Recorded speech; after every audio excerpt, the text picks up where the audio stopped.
देखते हैं कि मोनियांग सिगारेट पीते हुए फूल की पत्तियां तोड़ रही है। गैंगताई देखता है और मोनियांग के पास जाकर कहता है, एक्सक्यूज़ मी प्लीज़, क्या आप? तभी मोनियांग कहती है कि ये मेरी आखिरी सिगार है। गैंगताई कहता है, मुझे इससे फ़र्क नहीं पड़ता, इसे बुझाओ। मोनियांग कहते हैं कि अभी अभी जलाई है। गैंगताई कहता है, देखिए यहाँ स्मोकिंग करना मना है। मोनियांग खड़ी होती है और गैंगताई की तरफ देखने लगती है। मोनियांग गैंगताई से कहते हैं कि तुम किस्मत पे यकीन रखते हो क्या? गैंगताई कहता है, क्या? मोनियांग कहते हैं, मुझे जवाब चाहिए, किस्मत का सही मतलब क्या है? गैंगताई उसके हाथ से सिगारेट लेने लगता है। वो हाथ पीछे करती है और कहती है, अगर कोई तब आए जब सच में उसकी ज़रूरत हो, इसे कहते हैं किस्मत। ये कहकर वो गैंगताई के कॉफ़ी के मग में सिगार बुझा देती है और उसे देखकर चली जाती है। गैंगताई अपने कॉफ़ी के मग को देखता है और गुस्से से निकल जाता है। अगले सीन में हम देखते हैं कि कुछ चिल्लाने की आवाज़ें आती हैं। मोनियांग स्टेज पर होती है और वो बच्चों को चुड़ैल की कहानी सुना रही होती है। उसकी ऐसी डरावनी आवाज़ें सुनकर सभी बैठे हुए लोग बातें करने लगते हैं। मोनियांग का सेक्रेटरी कहता है कि वो माहौल बना रही है, वो एक्टिंग भी बहुत अच्छी कर लेती है। फिर मोनियांग पानी पीकर कहानी आगे सुनाने लगती है कि उस लड़के की नींद खौफनाक सपने को देखकर टूट गई। उसकी गुजरी हुए कल की बहुत यादें थी जो बार बार लगातार उसके सपनों में आती थी। लड़के को डराती रहती थी, उसे सोने से भी डर लगता था। वो चुड़ैल के पास गया और गिड़गिड़ाया। उसने कहा कि प्लीज़ मेरी सारी बुरी यादें मिटा दीजिए, जिससे मुझे सोने से डर ना लगे और बुरे सपने ना आए। इसके बदले में आप जो भी कहेंगी वो करने के लिए मैं तैयार हूँ। अगले सीन में हम देखते हैं कि उस हॉस्पिटल का एक पेशेंट छूट जाता है और कोरियन कोरियन कहकर वो अपनी बेटी को ढूंढ रहा होता है। सीसीटीवी का फुटेज देखकर एक नर्स सूचित कर रही होती है कि ITP सिंगल 777 भाग गया है। गैंगताई भागकर आता है और वार्ड बॉय से कहता है कि बेल्ट नहीं बांधा था क्या? वार्ड बॉय कहता है कि सॉरी, उसने कहा था कि चुभ रहा है इसलिए मैंने निकाल दिया। गैंगताई कहता है, बांधने के लिए पट्टे लाए हैं क्या? वो कहता है, भूल गया। गैंगताई भागकर जाता है और रूम से एक पैकेट लेकर अपने पैकेट में डालता है और उस पेशेंट को ढूंढने के लिए भागता है। अगले पल में हम देखते हैं कि मोनियांग अपनी स्टोरी सुना रही है। कई साल गुजर गए, वो लड़का बड़ा हो गया, अब उसे डरावने सपने नहीं आते थे, फिर भी वो चाहकर भी खुश नहीं रह पाता था। हम देखते हैं कि वो पेशेंट जो लोग स्टोरी सुनने के लिए बैठे उनमें घुस जाता है। मोनियांग कह रही होती है कि ग्रहण की एक रात थी, गहरा अंधेरा था, वो चुड़ैल फिर से आ गई ताकि उसकी ख्वाहिश पूरी करने की कीमत वसूल कर सके। उस लड़के को उसने देखा और जोर से चिल्लाने लगी, मेरी सारी बुरी यादें। उस लड़के ने देखा और जोर से चिल्लाने लगा, मेरी सारी बुरी यादें अब जा चुकी है, पर क्यों सबकी तरह मैं खुश नहीं रह पाता? चुड़ैल ने वादे के हिसाब से उसकी आत्मा उससे ले ली। हम देखते हैं कि कुछ लोग भागकर स्टेज पर आते हैं। मोनियांग कहती है कि ये सब क्या हो रहा है? एक आदमी कहता है कि हमें अफसोस है, पर किसी वजह से इस शो को हमें यही रोकना होगा। सभी हॉस्पिटल स्टाफ और बच्चे और पेरेंट्स सारे बच्चों को लेकर चिल्ड्रन वार्ड में चले जाए प्लीज़।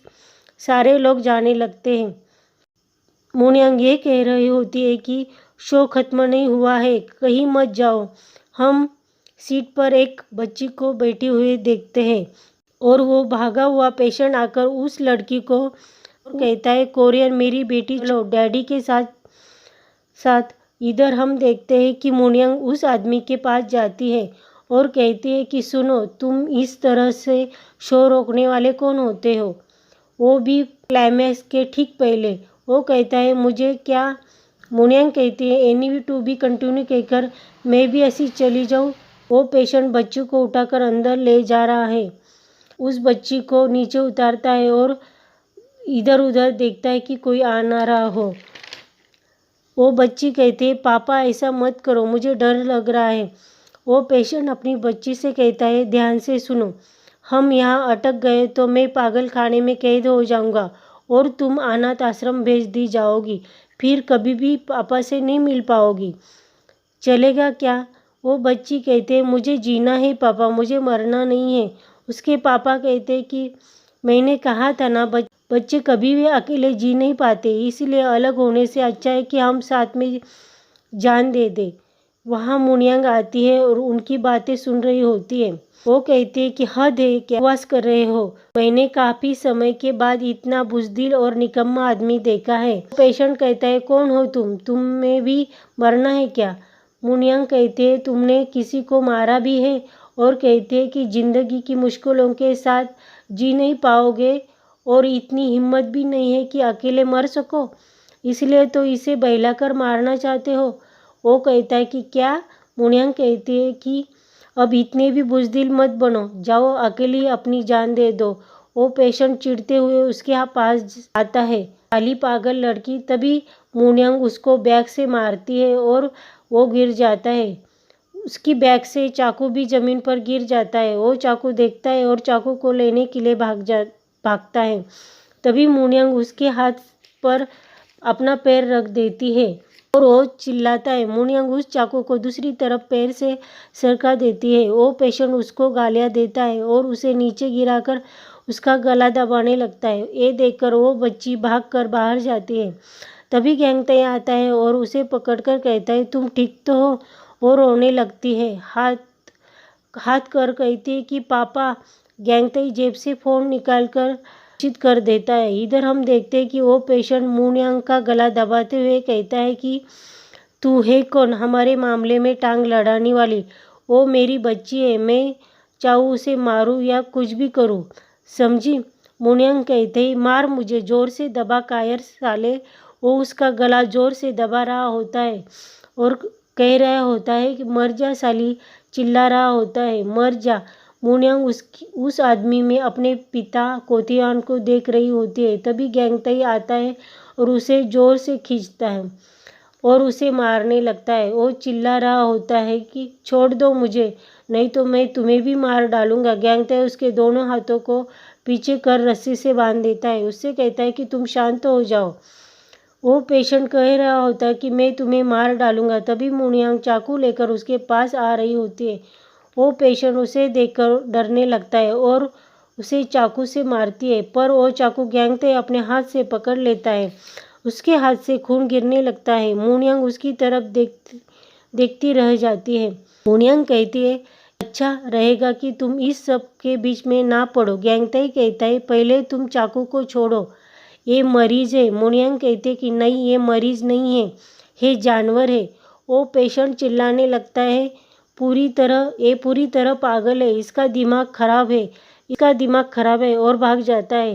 गैंगताई उसके हाथ से चाकू लेता है और वो पेशेंट उसको गालियाँ देकर भाग रहा होता है। तभी दो वार्ड बॉय उसे पकड़ते हैं और ले जाते हैं। अगले सीन में हम देखते हैं कि गैंगताई रुमाल से खून साफ करता है।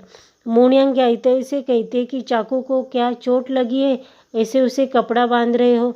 और कहते हैं, अगर वो आदमी पागल है, हम कह सकते थे कि हमने बचाव में हमला किया, मैं सिर्फ छोटा सा घाव देना चाहती थी, पर तुम बेवजह बीच में पड़ गए।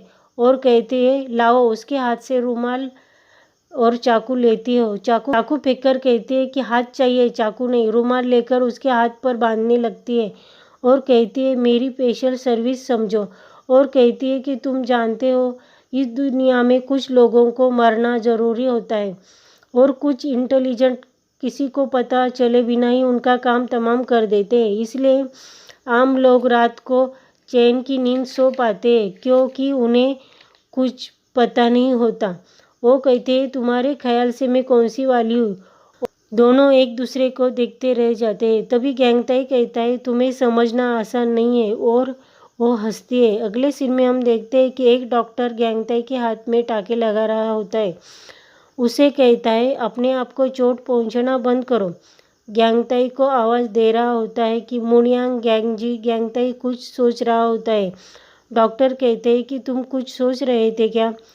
वो कहता है कुछ नहीं। अगले पल में हम देखते हैं कि सेक्रेटरी और मुनियांग जा रहे हैं। सेक्रेटरी कहता है कि ओके, वहाँ पर गड़बड़ हो गई, लेकिन ये सब उस पेशेंट की वजह से हुआ।